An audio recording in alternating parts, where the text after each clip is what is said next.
Let's talk about two things today on this gorgeous afternoon.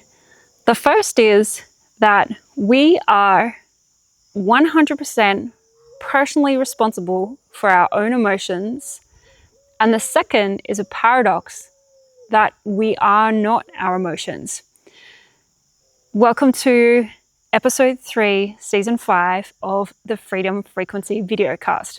I'm your host, Alana Mae Mitchell, and I was going to share with you an episode called The Gold of Uncomfortability. The Gold of Uncomfortability. And that will still come. However, in conversation with one of the people in my network, I realized that this piece on emotions needs to come first. So let's start at the very beginning. Emotions and feelings. At the very beginning of this journey, when I started having an interest in personal development in 2011. And at that point, I would say I feel happy, I feel sad, or I feel mad. Just wait for a moment for the fly. The beauty of recording outdoors. Okay. And yes, I feel happy, I feel sad, I feel mad, I feel joyful. And when I felt those feelings, I was those feelings. And then the next stage came a point where I realized that I said, I am angry, I am moody, I am upset, those things. And so there began to be a separation between the emotions as me as a human being and myself having the ability to witness myself having those emotions. So not identifying with it is another way to put it. Then somebody dear in my life taught me the premise of being 100% personally responsible for the whole of our lives. And at some point, I realized that 100% personal responsibility also includes my emotional state and my feelings. So that meant that this premise came forward, that we are responsible for our own emotions. And let me say that a different way. So often colloquially in conversation, we'll say, she made me feel terrible, or he made me feel hurt, or even he hurt my feelings, or they hurt my feelings. And what I stand for is that no one, not anyone, nobody can make me feel a certain way. What I've come to know is that there are situations that happen, and those situations we could call them stimulus, cause a thought, and the thought causes a feeling, or, a little one way or the other way there. And then there's early stages of reaction, later stages there's a response. And so, with that fly that went through the recording, I could have thought, oh, that's so annoying. I feel so annoyed. This fly just came in. Now I'm going to have to re-record that part. Or I can feel that, wow, here we are outdoors. Maybe you're watching from outdoors, and nature surrounds us, and isn't that wonderful? And so, we always get to choose how we respond.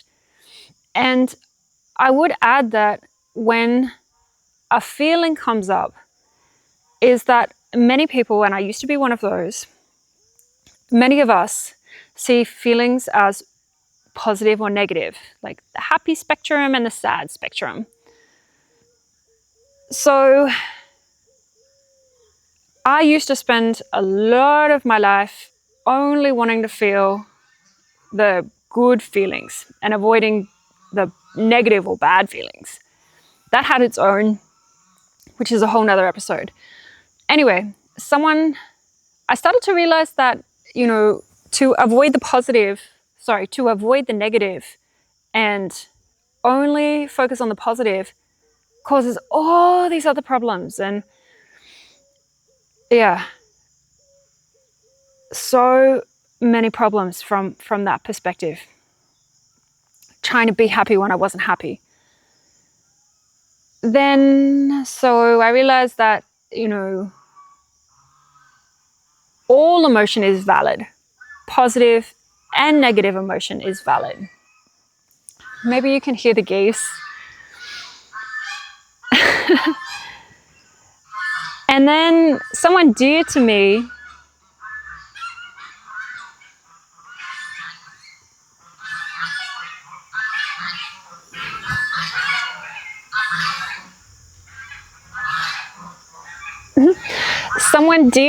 in my life taught me that emotions can be pleasant or unpleasant. And that was the key that unlocked something else. So we have all feelings and emotions being valid. Some are pleasant, some are unpleasant.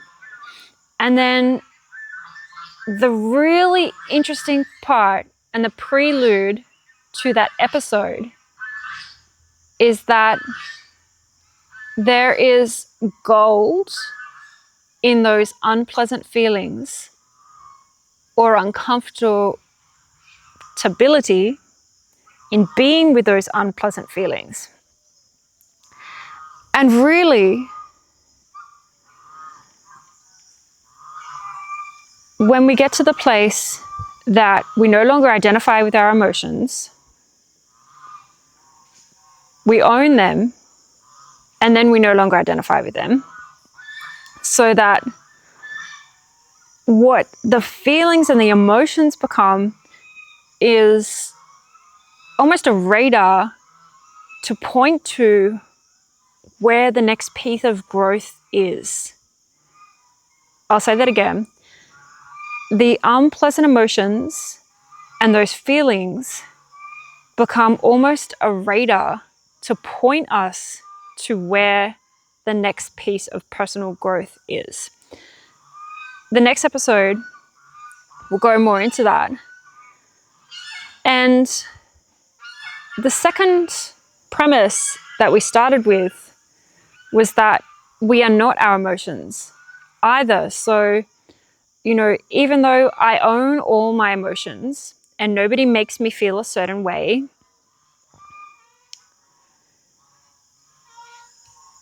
I am not those at the same time. Because I know from experience that if I am happy, if I feel happy, at some point that will pass. And if I feel sad and allow that sadness to come through, to be in the uncomfortability, to be with that unpleasantness of that feeling, then my experience has shown me time and time again that too does pass. So if this resonates with you and you want a conversation partner to look at where you're at on that spectrum, and gosh, I'm here, and what's out here, I don't know yet, then reach out. You can reach out. I'm going to go see those geese. Until next time.